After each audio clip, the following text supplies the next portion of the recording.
مجھے عجیب سی گھٹن محسوس ہو رہی تھی۔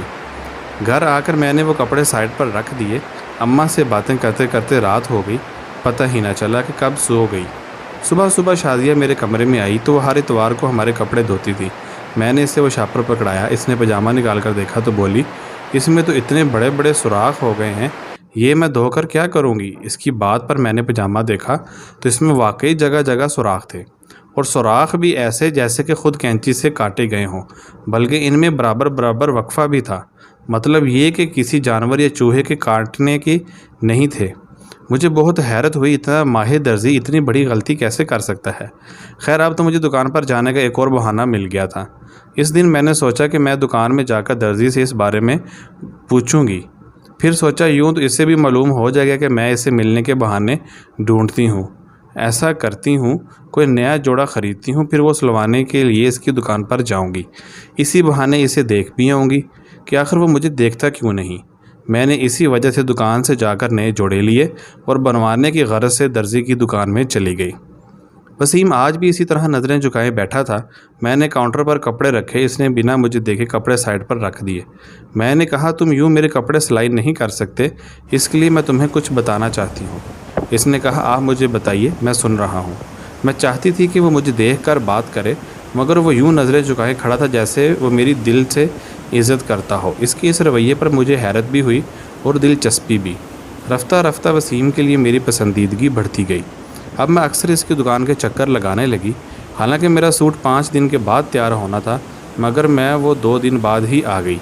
وسیم کو بھی شاید اندازہ ہو گیا تھا کہ میں اسے پسند کرنے لگی ہوں۔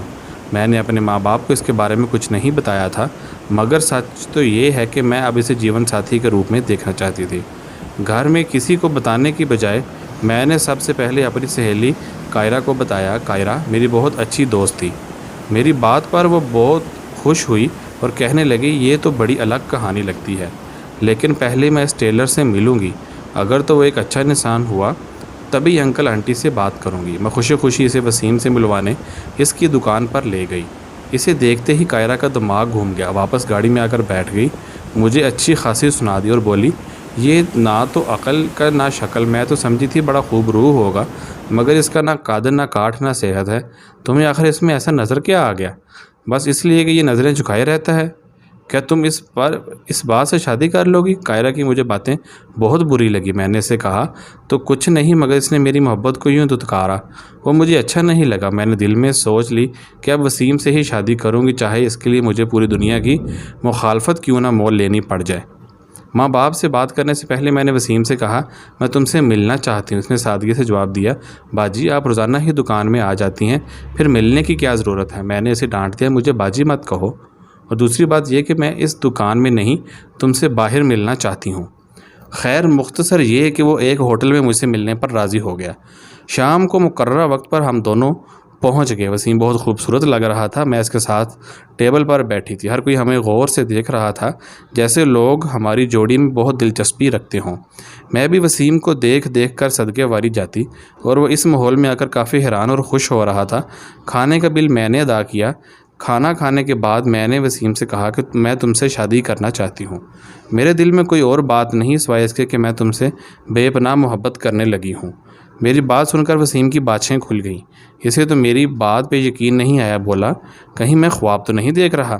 میں نے چٹکی کاٹی اور کہا کہ تم حقیقت میں ایک حسین لڑکی کے میاں بننے والے ہو۔ اس بات پر وہ بھی ہنسنے لگا۔ یوں میں نے اسے شادی کی بات کر لی، مگر اب مسئلہ میرے گھر والوں کا تھا۔ بھلا وہ مجھ سے کروڑوں کی جائیداد والی لڑکی کو ایک درزی کے ساتھ کیوں بیاہ دیں گے؟ میں بھی یہ بات اپنے ماں باپ سے کرنے کا فی الحال سوچ بھی نہ سکتی تھی۔ میں نے سوچا کہ پہلے اماں کو اعتماد میں لوں گی، جب وہ میری بات کو سمجھ جائیں گی تو خود ہی ابا کو بتا دوں گی۔ ان دونوں میں نے پریشان رہنے کا ناٹک کر دیا۔ میں ہر وقت بکھرے بکھرے بالوں اور بے تکی باتوں کی وجہ سے اماں کی توجہ کا مرکز بن گئی تھی۔ مجھے پیسے دیتی، کہتی جاؤ شاپنگ جا کر آؤ، مگر میں تو کچھ اور ہی کرنا چاہتی تھی۔ ایک دن اماں نے اپنی گود میں میرا سر رکھ کر پوچھا، بیٹی تم کیوں پریشان ہو؟ لگتا ہے تمہیں کوئی اندرونی پریشانی ہے۔